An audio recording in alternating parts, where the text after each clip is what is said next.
Now at 9, wildfires continue to burn across our state. Firefighters say it feels like one of the busiest years.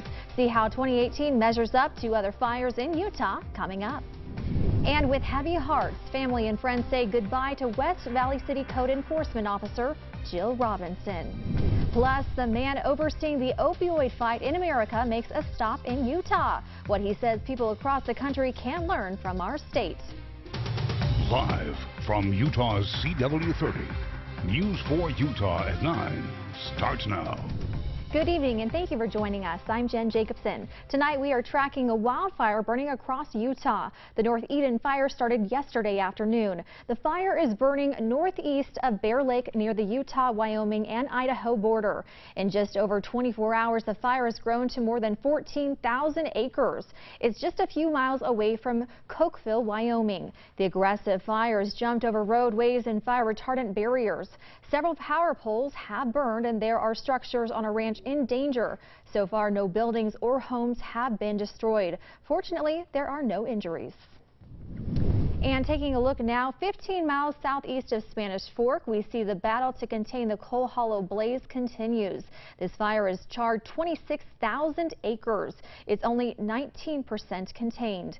Firefighters warn that there are still many miles of untested fire lines. But on the bright side, officials have reopened Diamond Fork Road. As you can imagine, it's been a busy season for firefighters. It seems like every week they're battling a new blaze. But how does 2018 compare to prior years? Today I spoke to fire officials to find out. Coming up in the full pinpoint weather forecast, Jen. Looking forward to that. Thank you. Today, heavy hearts filled the Maverick Center in West Valley City. Family, friends, and the law enforcement community said goodbye to Jill Robinson. She did everything in her power to have fun and enjoy every minute of her life. She was always on the go. Jill was a code enforcement officer. She was murdered in the line of duty last week. Jill is remembered as a loving mother and a loyal friend who will be missed by many. She is so dear. Flags will fly at half-staff through the weekend for fallen firefighter Matt Burchett. Tonight, we spoke to his friend and police chief about Burchett's service as a firefighter. Tropical moisture in a fairly nice weather pattern. We're smiling at each other because we both sleep in. We're thinking about sleeping in right now. I mean, that's so nice, especially on a Saturday morning. That's right. Okay. So now you know. There you go. All right. Thank you. Now, the archery hunt is opening up this weekend. With that in mind, Curry wants everyone to be extra careful with campfires, especially since they're the third leading cause of wildfires. And with all that air pollution and heat, any relief would be nice. Chief Meteorologist Dan Pope joins us now to tell us what our chances are. Not very good. Oh, no, that's terrible.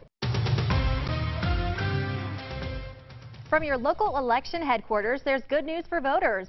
A new law prevents the state from selling voter registration information. I met with a citizen lobbyist who spent 5 years on 2 bills. He says many people don't realize how significant this change really is. More and more Utah women are putting off having children. Is this a trend or the new norm? Today I learned what factors contribute to such a big change across our state. Case of a dispute between an off-duty police officer and a group of hunters is now headed to the state Supreme Court. Today I spoke to a former judge who says this case could impact our justice system statewide. Lance Best says he does not want to talk about the case at this time. Other law enforcement agencies we talked to say they also don't want to comment. The Supreme Court is scheduled to review this case this fall. If you had just weeks left to live, how would you spend your final days? That's what an 11-year-old girl battling cancer in West Valley had to ask herself after doctors found 2 tumors in her stomach. Today I captured some of the final moments of sweet little Carmen McBride, who tells me she's all about living life to the fullest. 80s for highs. I think, though, we'll probably see smoke return with that front because it'll be pulling the air from the Pacific Northwest. Ooh, definitely not what we want to hear, but it has been so great to see green in the forecast for the air quality. Yep. Salt Lake City, that's definitely a nice surprise. Right now it is. That's the good news. For now. All right, we'll breathe in deep. I'll get that for you in a bit, but we will have a few thunderstorms a little bit later in the week. I was going to say, any moisture in the forecast, that's going to be really nice to get. Yeah. And those 80s. We can breathe again finally.